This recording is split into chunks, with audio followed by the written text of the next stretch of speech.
आज के इस वीडियो में सीखेंगे डिस्काउंट निकालना। तो जैसे हम बाज़ार या मार्केट जाते हैं तो दुकानदार हमें वस्तु खरीदने पर उस पर कोई ना कोई डिस्काउंट देता है। जैसे किसी वस्तु पर 3%, किसी वस्तु पर 4% दे दिया। तो डिस्काउंट निकालने के पश्चात हमें उस दुकानदार को कितनी राशि पे करनी होती है, वो आज हम निकालना सीखते हैं। तो इसके लिए हम 3 तरीके देखेंगे, जिसमें से हम फर्स्ट है मोबाइल फ़ोन या कैलकुलेटर से कैसे निकालते हैं।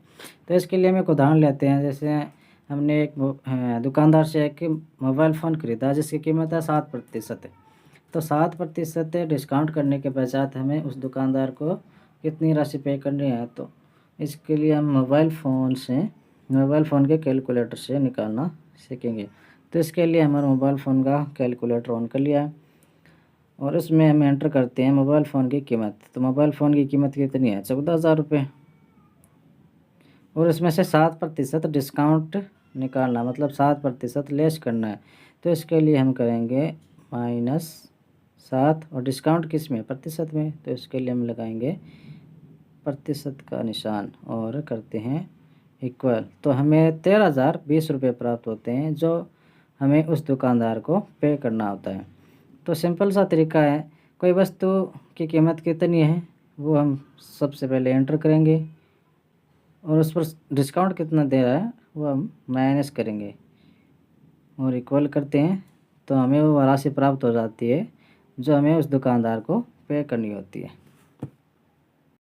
अब हम सीखते हैं डिस्काउंट निकालने का दूसरा तरीका। तो इसके लिए हम एक उदाहरण लेते हैं कि हमने एक पंखा खरीदा है जिसकी कीमत है 3,000 रुपये और दुकानदार हमें 15% डिस्काउंट दे रहा है। तो 15% डिस्काउंट करने के पश्चात हमें उस दुकानदार को कितनी राशि पे करनी है वो हम निकालना सीखते हैं। तो इसके लिए पंखा की कीमत 3,000 रुपये अपने आप में क्या है, 100%।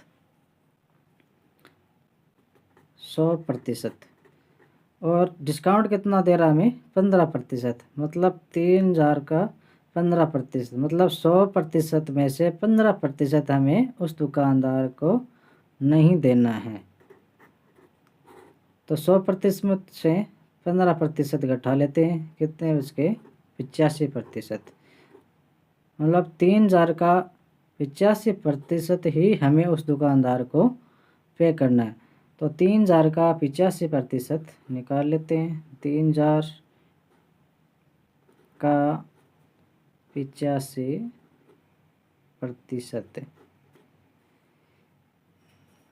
तो इसको हम सोल्व कर लेते हैं। 3,000 का मतलब क्या होता है, गुणा और 85%। को हटाने के लिए क्या करना होता है, बट्टे में 100 लिखते हैं। अब इसको सोल्व करते हैं। ऊपर से नीचे जो कटता है उसे काट देते हैं। ऊपर से 30 गुणा 85, 30 को 85 से गुणा करेंगे तो कितना प्राप्त होगा, 50 रुपये। तो हमें प्राप्त होता है 2,550 रुपये, जो हमें उस दुकानदार को पे करना है।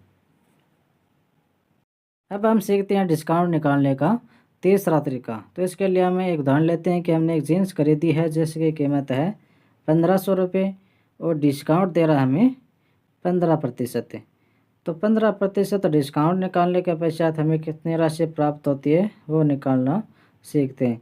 तो इसके लिए क्या करना होता है, 1,500 रुपये है जो जीन्स की कीमत है, उसमें से 1,500 का 15% घटाना होता है, मतलब लेस करना होता है। जैसे हमने लिख लिया 1,500 रुपये और उसमें से घटाना है 1,500 का 15%, मतलब 1,500 का 15%।